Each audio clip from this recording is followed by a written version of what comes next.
সুপ্রভাত বন্ধুরা, আজ হলো 10 মে রবিবার। আজকের সকালের বিশেষ বিশেষ খবরগুলি হলো: বিধায়ক আমিনুল হকের তৎপরতায় একদিনের মধ্যেই সোনাবাড়ি ঘাটে নতুন ট্রান্সফরমার। বাংলার মুখ্যমন্ত্রী শুভেন্দুকে অভিনন্দন মন্ত্রী কৃষ্ণেন্দু পালের।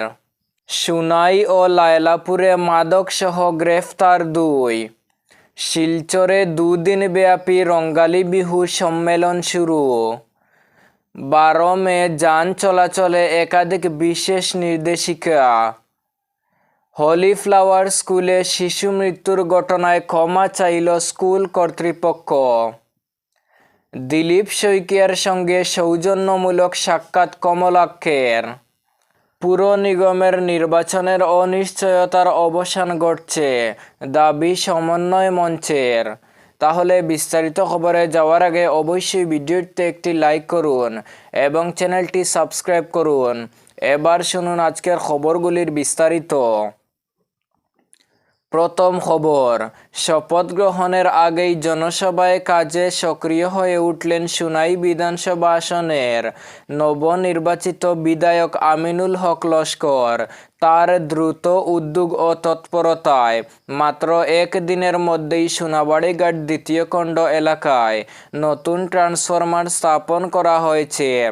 জানা গেছে, বেতকাড়িপাড় এলাকায় থাকা 63 কেবির একটি ট্রান্সফরমার আচমকাই বিকল হয়ে পড়ে। এর ফলে শতাধিক পরিবার বিদ্যুৎহীন অবস্থায় দুর্ভোগের মধ্যে পড়েন। গরমে বিদ্যুৎ বিচ্ছিন্ন হয়ে পড়ায় সাধারণ মানুষের সমস্যা চরমে পৌঁছায়। এ খবর পেয়েই গুয়াহাটি থেকে বিদ্যুৎ বিভাগের সংশ্লিষ্ট আধিকারিকদের সঙ্গে জরুরি ভিত্তিতে যোগাযোগ করেন আমিনুল হক লস্কর। তার সরাসরি হস্তক্ষেপ ও দ্রুত পদক্ষেপের ফলেই কয়েক ঘন্টার মধ্যেই এলাকায় নতুন ট্রান্সফরমার পৌঁছে যায় এবং বিদ্যুৎ পরিষেবা পুনরায় স্বাভাবিক করা সম্ভব হয়। এত দ্রুত সমস্যার সমাধান হওয়ায় এলাকাবাসী নবনির্বাচিত বিধায়কের ভূয়সী প্রশংসা করেন। স্থানীয়দের পক্ষ থেকে সোনাবাড়ি ঘাটের এপি সদস্য আমির হোসেন লস্কর আমিনুল হক লস্করকে সাধুবাদ জানান এবং ভবিষ্যতেও এভাবেই জনস্বার্থে কাজ চালিয়ে যাওয়ার আশা ব্যক্ত করেন। পশ্চিমবঙ্গের রাজনৈতিক ইতিহাসে এক নতুন অধ্যায়ের সূচনা হয়েছে। দীর্ঘ 15 বছরের শাসনের অবসান ঘটিয়ে 2024 সালের বিধানসভা নির্বাচনে ঐতিহাসিক জয় ছিনিয়ে নিয়েছে বিজেপি। বাংলার নতুন মুখ্যমন্ত্রী হিসেবে শপথ নিয়েছেন বিজেপির শীর্ষ নেতা শুভেন্দু অধিকারী। এই রাজনৈতিক পালাবদলে উচ্ছ্বাস প্রকাশ করেছেন পাতারকান্দি বিধানসভার বিধায়ক ও অসম সরকারের প্রাক্তন মন্ত্রী কৃষ্ণেন্দু পাল। রাজনৈতিক মহলে এই জয়কে যুগান্তকারী পরিবর্তন হিসেবে দেখা হচ্ছে। দীর্ঘদিন ধরে পরিবর্তনের প্রত্যাশায় থাকা মানুষের আশা বাস্তবায়িত হয়েছে বলেই মত রাজনৈতিক বিশ্লেষকদের। বিজেপির দাবি, প্রধানমন্ত্রী নরেন্দ্র মোদী, কেন্দ্রীয় স্বরাষ্ট্রমন্ত্রী অমিত শাহ এবং অসমের মুখ্যমন্ত্রী হিমন্ত বিশ্ব শর্মার কৌশলী প্রচারের ফলেই বাংলায় এই সাফল্য এসেছে। পৃথক পৃথক মাদক বিরোধী অভিযান চালিয়ে 2 জনকে গ্রেফতার করল কাছাড় পুলিশ। শনিবার প্রথম অভিযান সুনাই থানার অন্তর্গত গাছতলায় চালানো হয়। গাছতলার তেমাতায় অভিযান চালিয়ে রিয়াজ উদ্দিন লস্কর নামে এক ব্যক্তিকে আটক করা হয়। তার কাছ থেকে তল্লাশি চালিয়ে সন্দেহভাজন হেরোইন ভর্তি 60টি সাবানের কেস উদ্ধার করে পুলিশ। উদ্ধার হওয়া মাদকের মোট ওজন 123.51 গ্রাম বলে জানা গেছে।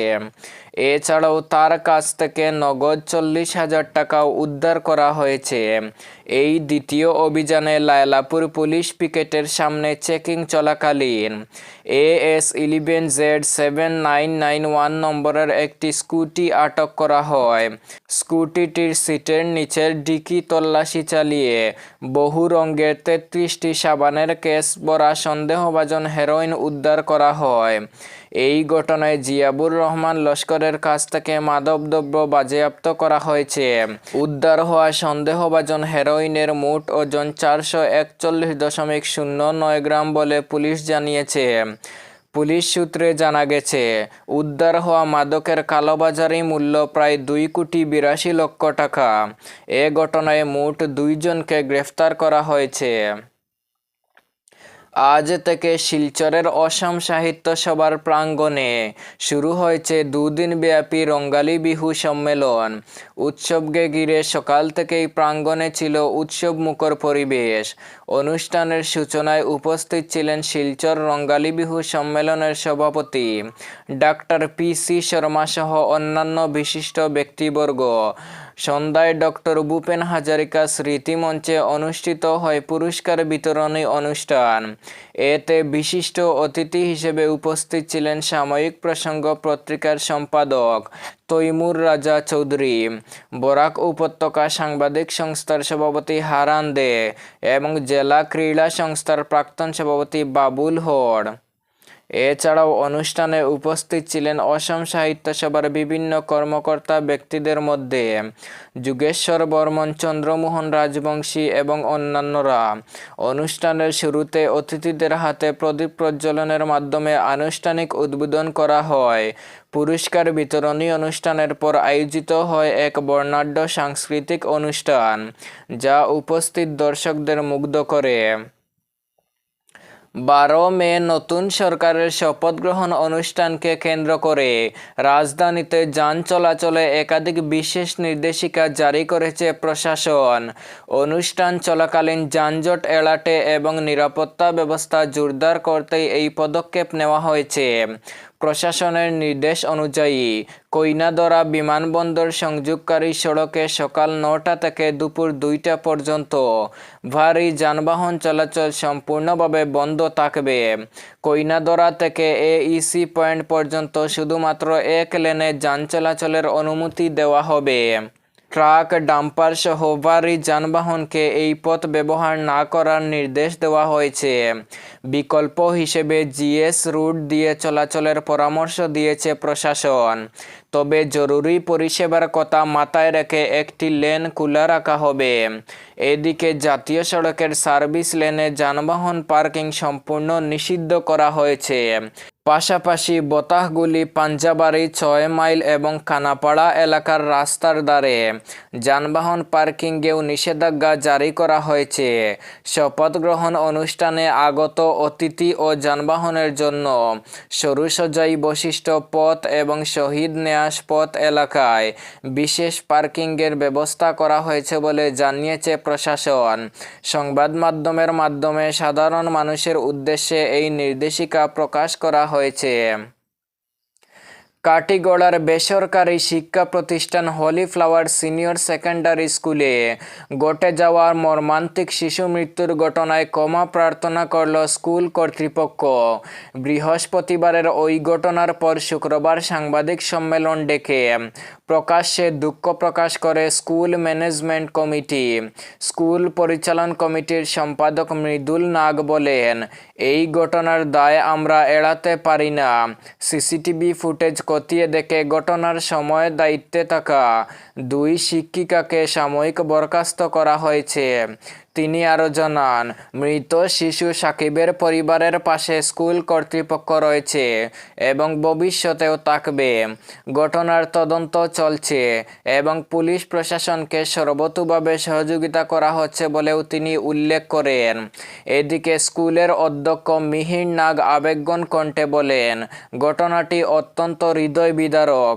একজন মা তার সন্তানকে আমাদের উপর ভরসা করে স্কুলে পাঠিয়েছিলেন, কিন্তু সে আর জীবিত অবস্থায় বাড়ি ফিরতে পারেনি। এই ঘটনার দায় আমরা অস্বীকার করতে পারি না। তিনি আরও জানান, ঘটনার দিন একটি অভিভাবক সভা চলছিল। সেই ব্যস্ততার মধ্যেই এই মর্মান্তিক দুর্ঘটনা ঘটে থাকতে পারে বলে প্রাথমিকভাবে অনুমান করা হচ্ছে। তবে নজরদারি থাকা সত্ত্বেও কিভাবে এমন ঘটনা ঘটল তা এখনো স্পষ্ট নয়। অধ্যক্ষ আরও বলেন, অভিভাবক ও স্থানীয় মানুষেরা আমাদের যে শাস্তি দেবেন আমরা তা মাথা পেতে নিব। প্রয়োজনে যদি স্কুল বন্ধের সিদ্ধান্ত নেওয়া হয় তাতেও আমরা প্রস্তুত। ঘটনাকে কেন্দ্র করে এলাকায় ব্যাপক চাঞ্চল্যের সৃষ্টি হয়েছে। শোকের ছায়া নেমে এসেছে সমগ্র কাটিগড়ায়। বিজেপির প্রদেশ সভাপতি দিলীপ শইকিয়ার সঙ্গে সৌজন্য সাক্ষাৎ করলেন কাটিগড়া বিধানসভা কেন্দ্রের নবনির্বাচিত বিধায়ক কমলাক্ষ দে পুরকায়স্থ। শনিবার অনুষ্ঠিত এই সাক্ষাতে সংগঠনকে আরও শক্তিশালী করা ও জনসেবামূলক কার্যক্রম তৃণমূল স্তরে পৌঁছে দেওয়ার বিষয়ে আলোচনা হয়। বিধায়ক কমলাক্ষ দে পুরকায়স্থ জানান, প্রদেশ সভাপতির আশীর্বাদ ও দিক নির্দেশনা আগামী দিনে কাটিগড়া বিধানসভা কেন্দ্রে বিজেপির সাংগঠনিক ভিত আরও মজবুত করতে সহায়ক হবে। বিশেষ করে যুব সমাজকে সংগঠনের সঙ্গে যুক্ত করা, প্রত্যন্ত এলাকায় সাংগঠনিক কার্যক্রম সম্প্রসারণ এবং সাধারণ মানুষের কাছে সরকারের উন্নয়নমূলক কাজ পৌঁছে দেওয়ার উপর জোর দেওয়া হবে। এদিন দিলীপ শইকিয়া তৃণমূল স্তরের কর্মীদের সঙ্গে নিবিড় যোগাযোগ বজায় রেখে সাধারণ মানুষের পাশে থাকার আহ্বান জানান। রাজনৈতিক মহলের মতে এই সৌজন্য সাক্ষাৎ আগামী দিনের সাংগঠনিক কর্মকাণ্ডে নতুন উদ্দীপনা যোগাবে। শিলচর পুর নিগমের নির্বাচন নিয়ে দীর্ঘদিনের অনিশ্চয়তার অবসান ঘটতে চলেছে বলে দাবি করছে প্রগতিশীল নাগরিক সমন্বয় মঞ্চ। শনিবার শিলচরের ট্রাঙ্ক রোড স্থিত সিটিভিও চত্বরে আয়োজিত এক সাংবাদিক সম্মেলনে মঞ্চের নেতৃবৃন্দ জানান, আগামী 2 মাসের মধ্যেই শিলচর পুর কর্পোরেশনের নির্বাচন অনুষ্ঠিত হওয়ার সম্ভাবনা স্পষ্ট হয়ে উঠছে।